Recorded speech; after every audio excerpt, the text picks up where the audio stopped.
Europe और चीन global economy का एक बड़ा हिस्सा है।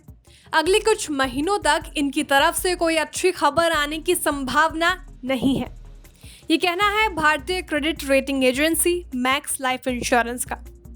हालांकि भारतीय बाजार हाल के दिनों में ग्लोबल बाजारों में आई कमजोरी के बावजूद मजबूती दिखा रहे हैं, लेकिन कुछ मार्केट एनालिस्ट ऐसे हैं जिनका मानना है कि पश्चिम देशों की मंदी के चलते आगे भारतीय बाजारों को भी मुश्किलों का सामना करना पड़ सकता है।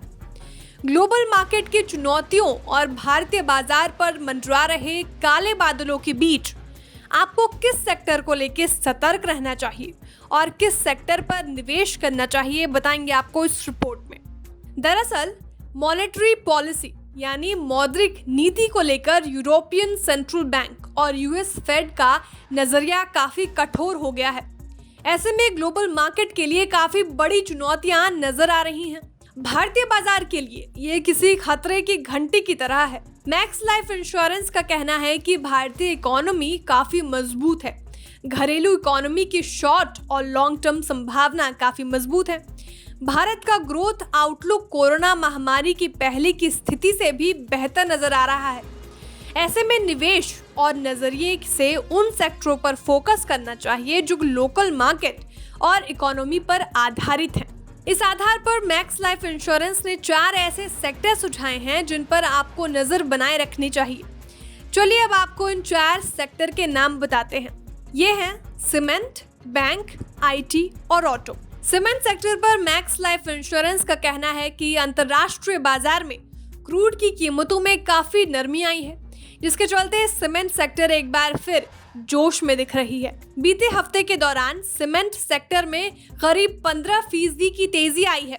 मैक्स लाइफ इंश्योरेंस के सीईओ का कहना है कि ये एक ऐसा सेक्टर है जो पूरी तरह से लोकल इकोनॉमी और बाजार पर डिपेंड है। इसके अलावा इस सेक्टर को रियल एस्टेट में आ रही तेजी और इंफ्रा पर सरकार के फोकस से भी फायदा होगा। दूसरा सेक्टर है बैंकिंग। बैंकिंग सेक्टर पर बात करते हुए मैक्स लाइफ इंश्योरेंस का कहना है कि इस सेक्टर के तमाम स्टॉक अपने नए हाई पर नजर आ रहे हैं, जिसमें एसबीआई और आईसीआईसीआई बैंक जैसे नाम शामिल हैं।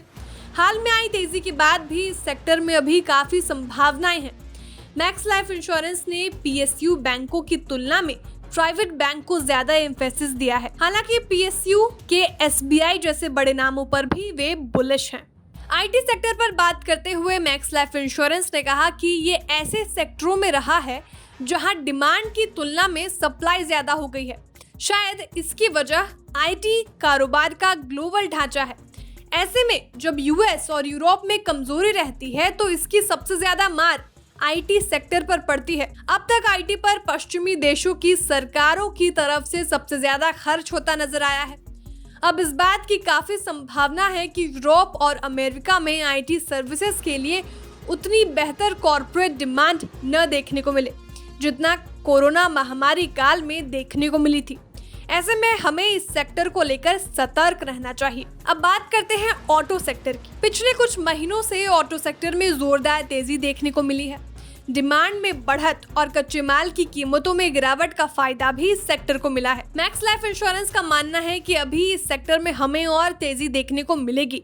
ऐसे में अगले कुछ तिमाहियों को ध्यान में रखकर इस सेक्टर के स्टॉक में निवेश करना चाहिए। Bureau report, बिस्ताक।